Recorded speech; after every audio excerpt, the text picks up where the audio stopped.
Agudiza la crisis de la selección Colombia. En las últimas horas renunció el manager de los combinados nacionales, Francisco Maturana.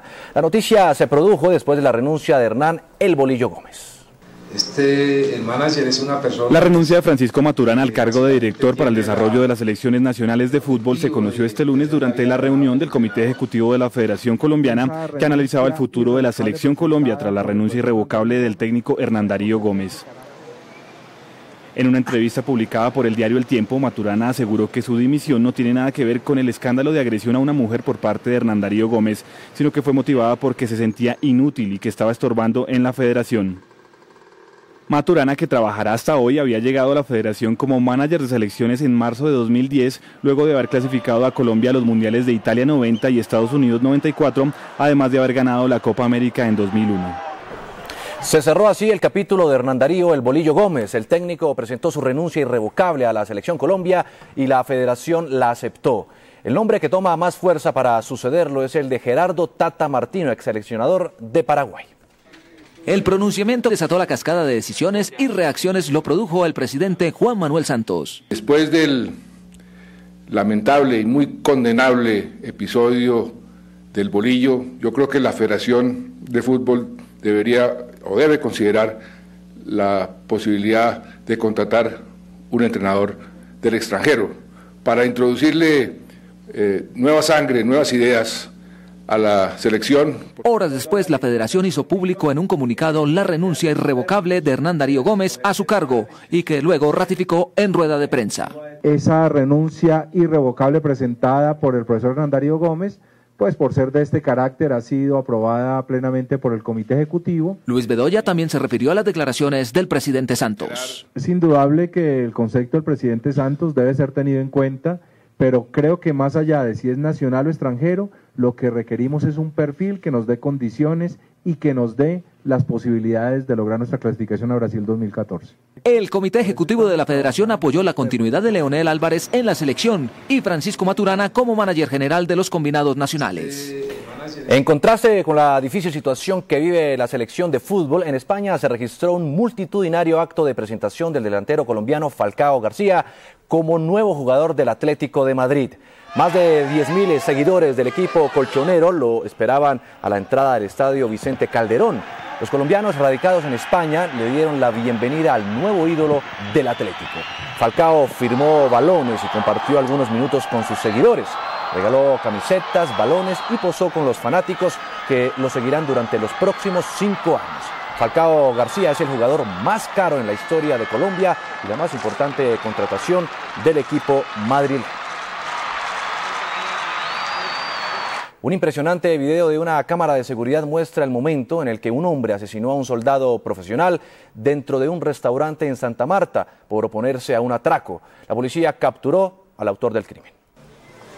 El video grabado por las cámaras de seguridad de un restaurante situado en el centro de Santa Marta muestra el momento en el que con arma en mano Freider Santiago Estrada, alias El Duende, llega a una de las mesas, le arranca la mochila a uno de los clientes y luego se acerca a otra mesa en donde le dispara al soldado profesional Javier Martínez Guzmán. En el momento de los hechos él se encontraba realizando labores particulares, se encontraba de civil dentro del establecimiento público.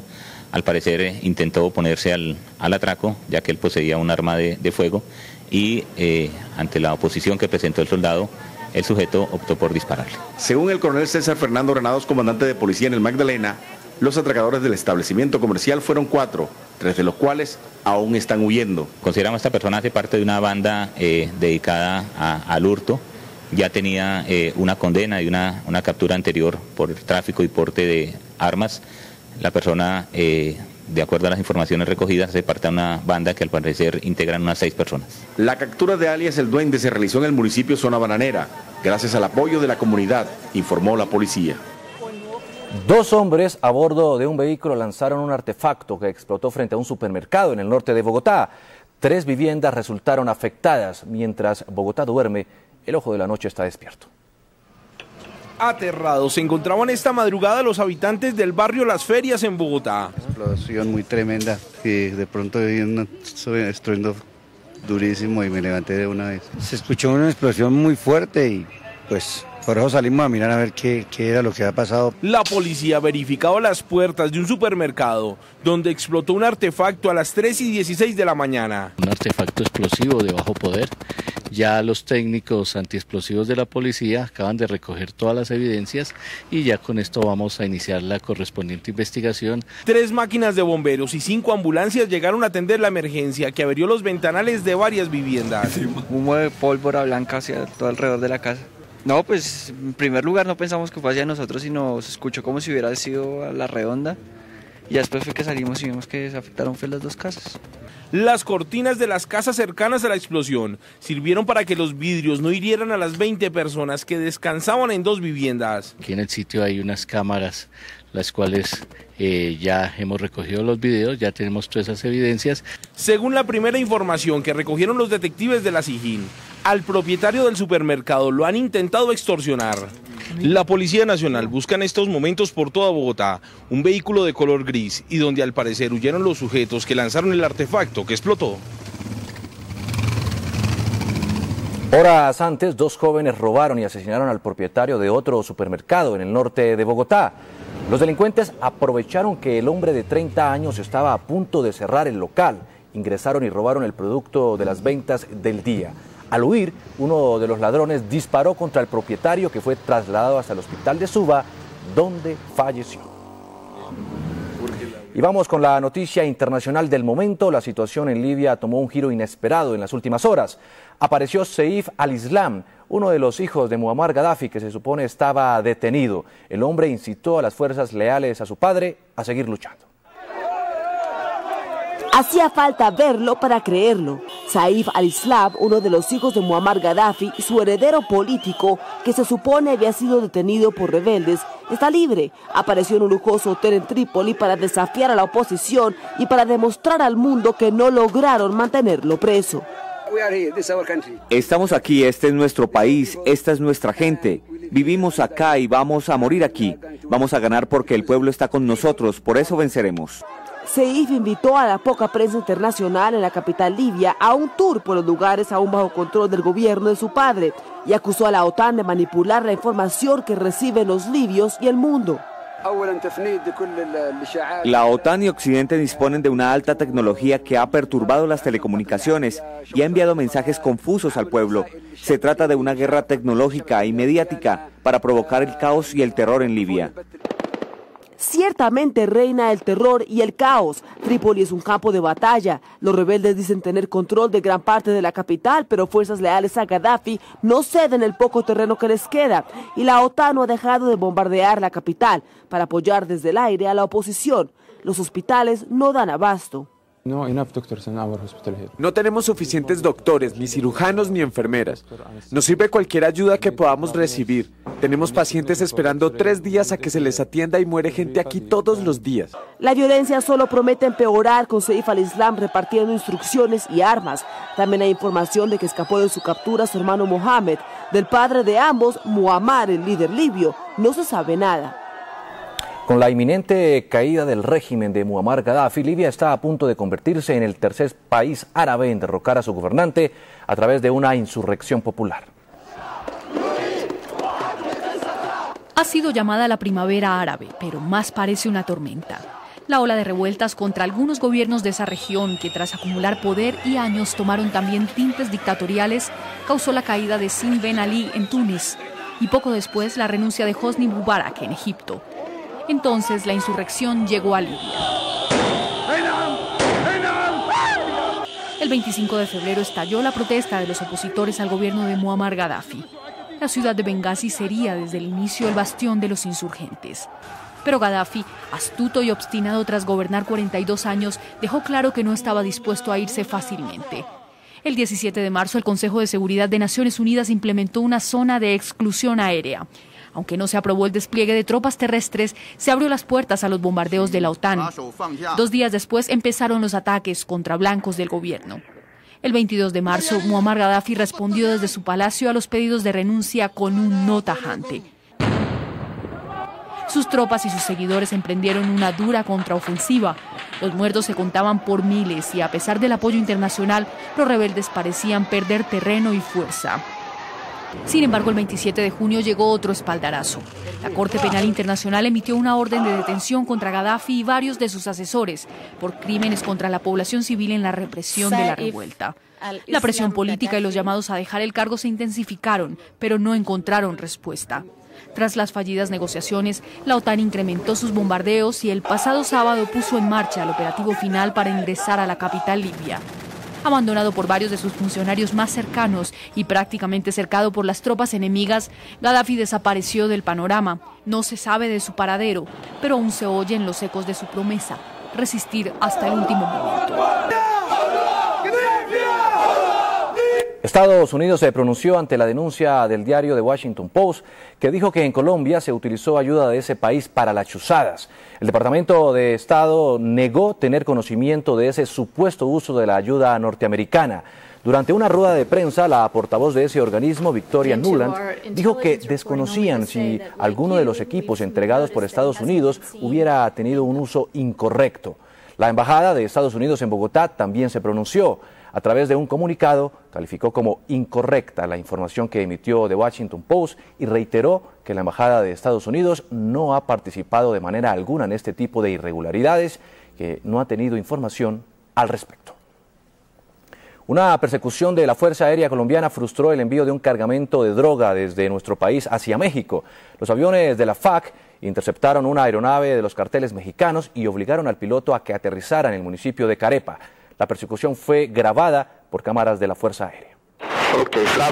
El avión fue visto por los radares de la Fuerza Aérea al ingresar a Colombia por el Océano Pacífico. Inmediatamente aviones Cafir lo interceptaron y empezaron a guiar hacia el departamento de Antioquia. En las comunicaciones se concluyó que la aeronave tipo Cessna 210 monomotor no tenía plan de vuelo. También se constató que la matrícula N155MC era falsa, lo mismo que su bandera mexicana. Correcto. A los 15 minutos, helicópteros Arpía hicieron las advertencias internacionales de detener el rumbo, so pena de derribar el aparato.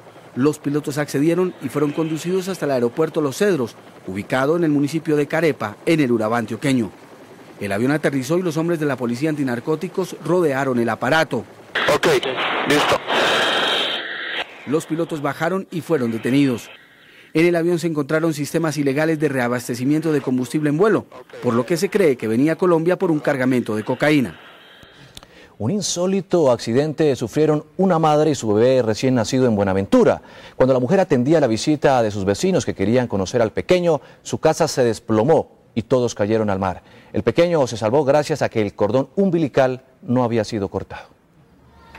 En esta casa de madera que hoy se ve destruida y se ve en el fondo del mar, Diana Faisuri Aramburo recibía la visita de sus vecinos que habían llegado a conocer su bebé recién nacido. Sorpresivamente, la humilde vivienda levantada en zona de bajamar colapsó, como lo relata la madre de la joven. Entonces la gente empezaron a que la muchacha ya dio a luz, y ahí fueron entrando a mirar el bebé, y de ahí cuando lo fuimos viendo en la marea. El bebé, la madre, la partera y por lo menos 15 personas más cayeron al agua.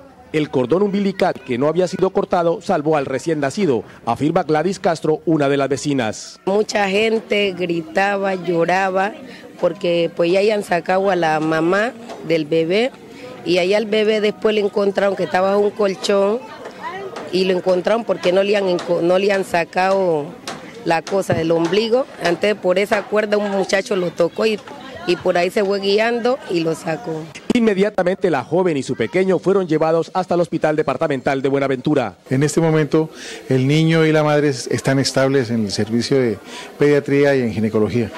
Los familiares de Diana Faisuri solo esperan que alguna entidad le colabore para la reconstrucción de su vivienda, ya que no cuentan con recursos para hacerlo. Lo que sucede en Buenaventura se ve en Noticias Caracol. 8 personas heridas dejó un accidente de tránsito en la troncal de Oriente en el Cesar.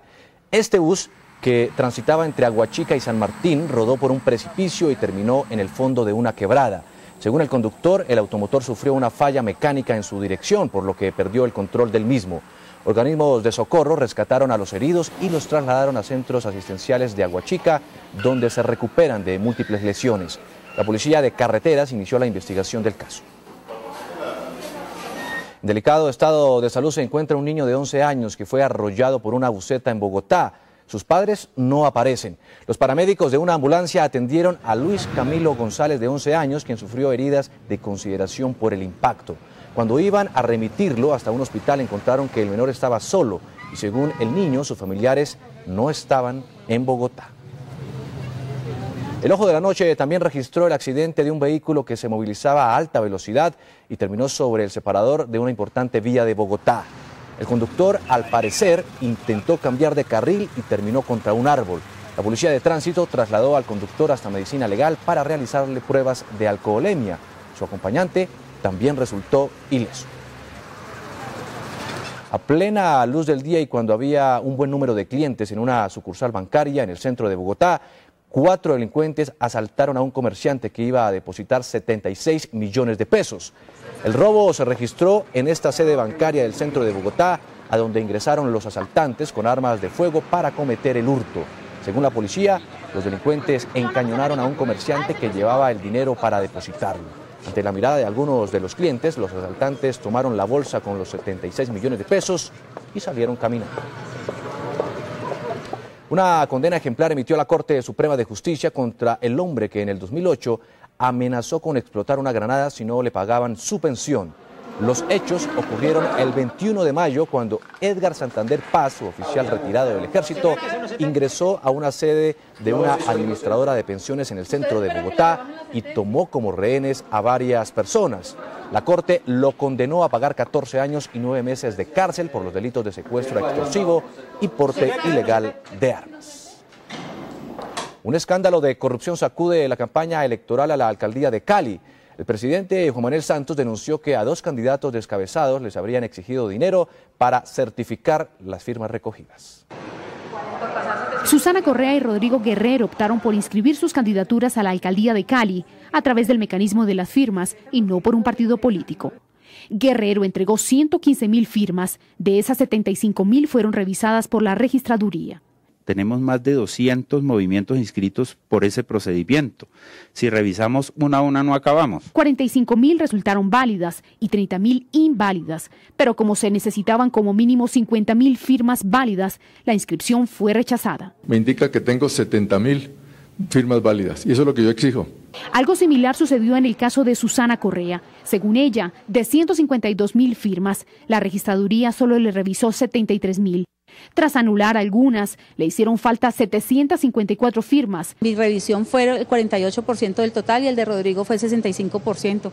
Es que hay una fórmula dada en la resolución 757 y no vemos cómo la aplicaron. Santos denunció posibles chantajes contra los candidatos. A la campaña del doctor Rodrigo Guerrero en Cali, les sugirieron que si pagaban una suma, 200 millones de pesos, un problema que había del registro de sus firmas sería resuelto. Y que curiosamente, la información de quien exigió el dinero coincide con la que suministró la registraduría. Y ahí piensa uno, aquí hay algo muy torcido. Susana Correa renunció a su aspiración. Esos son hechos de corrupción. Aquí están jugando una mano oscura y nos vamos es por eso. De inmediato, el registrador nacional anunció una investigación. Puede venir la fiscalía y el que quiera a mirar si las hojas de trabajo que lleva a esas conclusiones han sido alteradas o manipuladas. Mientras aumenta la polémica, por ahora no se conocen nombres y los candidatos dicen no tener pruebas. Una singular solicitud hizo el exalcalde de Bogotá, Antanas Mocus, a la registraduría. Pidió que en el tarjetón se le coloque su nombre popular y no el que aparece en su cédula. ¿Sabe usted quién es Aurelijus Rutenis? ¿Votaría por él para la alcaldía de Bogotá? Cualquiera pensaría que es un desconocido que se coló en el tarjetón.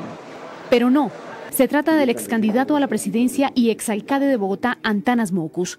Así quedó su nombre en el tarjetón que recibirán los sufragantes en las elecciones de octubre. Lo que no se pueden colocar son alias y cosas que no aparezcan en la cédula de ciudadanía. A través de esta carta, el aspirante pidió a la registraduría que en el tarjetón solo aparezca Antanas Mocus Cívicas, como le conoce la gente, y no Aurelijus Rutenis Antanas Mocus Cívicas, el nombre que aparece en su cédula. No, esos son ajustes técnicos. Yo creo que eso en el camino de la elaboración de la tarjeta se van haciendo los ajustes, ahí no tiene ninguna dificultad. Esta misma semana la registraduría hará el cambio. Pues en directo vamos al centro de la capital con el candidato a la alcaldía de Bogotá, Antanas Mocus. Con él se encuentra Marcela Ulloa. Marcela, buenos días. ¿Qué dice el candidato? Juan Diego, muy buenos días. Pues el más sorprendido fue el candidato. Doctor, si todo el mundo lo conoce como Antanas Mockus, ¿por qué colocarle en el tarjetón Aurelis Rutenis? ¿Puede tratarse de un error o simplemente una manera de esquivar o confundir a la gente? Yo creo que hubo buena fe y simplemente escribieron los nombres en el orden en que van en la cédula. Cuando llegaron Antanas no les cabía, entonces suprimieron Antanas y pasaron a Mockus y Vicas. De todas maneras, mi nombre es inconfundible e invito a la gente a votar por mí por encima del obstáculo que pueda presentar la confusión de nombre. Ahora, eso se fue en algunos materiales que ya se divulgaron didácticos. Entonces, diccionario Aurelius Rutenis significa Antanas. Y bueno, y amor a las instituciones, cariño, cariño, cariño. ¿De dónde sale? La gente se pregunta de dónde salió este nombre, doctor. Vivían en mi casa 3 adultos, mis padres y un profesor de filología. Nos pusieron a mi hermana y a mí un nombre católico, que en mi caso es Antanas, que es Antonio, Aurelius, que es un nombre clásico romano, y Rutenis, que es príncipe de la ruda, que es príncipe del amor. Entonces, si uno pudiera hacerle la explicación a cada votante, quedaría feliz. La vida ha permitido que no me confundan, aun si me cambian el nombre como pasó en esta ocasión. Sí, señor, me imagino que sin tocayos. Pues bien, el candidato aún no ha recibido confirmación de la registraduría, sin embargo, cada uno de los tarjetones tendrán que ser cambiados, tarjetones didácticos. Es la información que les entrego a esta hora desde el centro de Bogotá, Marcela Ulloa, en Noticias Caracol. Gracias, Marcela. Una mujer de 77 años que intentó ingresar droga a la cárcel modelo de Barranquilla fue sorprendida por una perra antinarcóticos del IMPEC. La anciana, al verse descubierta, intentó envenenar al animal, que a esta hora se encuentra bajo observación médica especializada. Fue en esta la cárcel modelo de Barranquilla que Sacha, la perra antinarcóticos del IMPEC, marcó el positivo que indicaba que esta mujer de 77 años llevaba droga en su cuerpo al momento de ingresar al penal. Inmediatamente los guardianes procedieron a requisarla. La señora, cuando estábamos en la fila que comienzan a revisar a uno, ella llevaba droga y la cogieron. Al verse descubierta por la perra antinarcóticos, la mujer le suministró una sustancia para envenenarla, al parecer escopolamina. La persona le pidió al guardián que le regalara un vasito con agua y mientras el guardián da la vuelta y para suministrarle el agua a la persona aprovecha pues y le da una sustancia. En cuestión de segundos, la sustancia empezó a hacer estragos en la perra labradora, que se ha convertido en la consentida de los guardianes, ya que solo en este año ha detectado 34 positivos y por ahora permanece bajo estricta observación de los veterinarios. En cuestión de minutos, la perra empieza a convulsionar, empieza con vómito y queda inconsciente ya. Una sustancia que es muy compatible con la escopolamina. La mujer, que había sido detenida por las autoridades indiciada del delito de porte de estupefacientes, fue dejada en libertad por su inimputabilidad, ya que la ley colombiana contempla cárcel hasta los 65 años de edad. En fallo de primera instancia, la Procuraduría destituyó e inhabilitó por 14 años y 6 meses al exgobernador del Casanare, Óscar Raúl Iván Flores Chávez. El Ministerio Público encontró varias irregularidades en los procesos de contratación en los que se habría incluido en los pliegos de condiciones cláusulas para beneficiar a proponentes específicos. Según la Procuradora Delegada para la Contratación, Nora Cecilia Gómez, se trata de contrataciones millonarias que comprometen recursos de la salud. Flores Chávez fue recientemente destituido e inhabilitado por 11 años en otro proceso disciplinario. Las FARC tienen atemorizados a los habitantes de 2 municipios del Chocó que se niegan a recorrer la carretera que los une por miedo a un ataque armado. Las autoridades departamentales visitaron las poblaciones y ofrecieron plena seguridad. La carretera entre Condoto y Novita en el Chocó permanece desolada, como lo muestran estas imágenes. El gobernador Malcolm Córdoba Zavala, quien sobrevoló la región, explicó que a través de panfletos como estos, la guerrilla impide el tránsito de vehículos. Unos volantes que también son ilegales, los paros de los grupos armados al margen de la ley son ilegales. Solo los mototaxistas se atreven a transitar por ella, pero arriesgando sus vidas. Bueno, temor que pueda pasar algo, sí, pero tiene que uno entrar, ¿no? ¿Por qué? Por el trabajo que tiene que hacer, en los trabajos, oficios Sí, el gaje de la vida, sí. Las autoridades sobrevuelan diariamente la carretera y garantizan con operativos permanentes la seguridad. Tenemos también el apoyo del avión de inteligencia sobre la zona, tenemos helicópteros y tenemos personal del ENCAR sobre la vía para garantizar la libre movilidad sobre este sitio Ismina, Condoto y Novita. En las próximas horas, el gobernador del Chocó ha convocado a las autoridades a un consejo de seguridad para evaluar la situación. En la vía Condoto Novita, en el Chocó, Cristian Cuesta, Noticias Caracol. Desde hoy el galón de gasolina cuesta 100 pesos menos por orden del gobierno. Los ministros de Minas, Carlos Rodado, y de Hacienda, Juan Carlos Echeverri, anunciaron además modificaciones en las normas para darle mayor estabilidad al precio de los combustibles. Con esta rebaja, el gobierno quiso demostrar que sí hay voluntad de aliviar el precio de los combustibles. Vamos a reducir el precio de la gasolina en 100 pesos, para que los colombianos vean que el precio de la gasolina sí puede bajar cuando se presenta una tendencia a la baja en el mercado internacional. Pero además anunció modificaciones a la fórmula con la que se liquidan mensualmente los precios de los combustibles, a fin de darle mayor estabilidad. El techo que hemos impuesto a los crecimientos es que nunca habrá un crecimiento mayor del 1,5% del precio al público, y la reducción tendrá un piso y será que cuando baje tampoco podrá ser superior al 1,5% esa reducción. Los distribuidores aplaudieron la medida y dijeron que el alivio es para el consumidor. Con toda seguridad el surtidor va a estar cambiado 100 pesos más barata la gasolina. Quien no se mostró conforme con este alivio fue el senador Luis Fernando Velasco, que viene exigiendo una rebaja de al menos 1.500 pesos. Mi chicata, porque no se justifica que estemos cobrando los sobreprecios que se le están cobrando a la gasolina y que nos quieran dar contentillo con 100 pesitos. Desde septiembre las modificaciones a los precios de los combustibles se conocerán el último viernes de cada mes.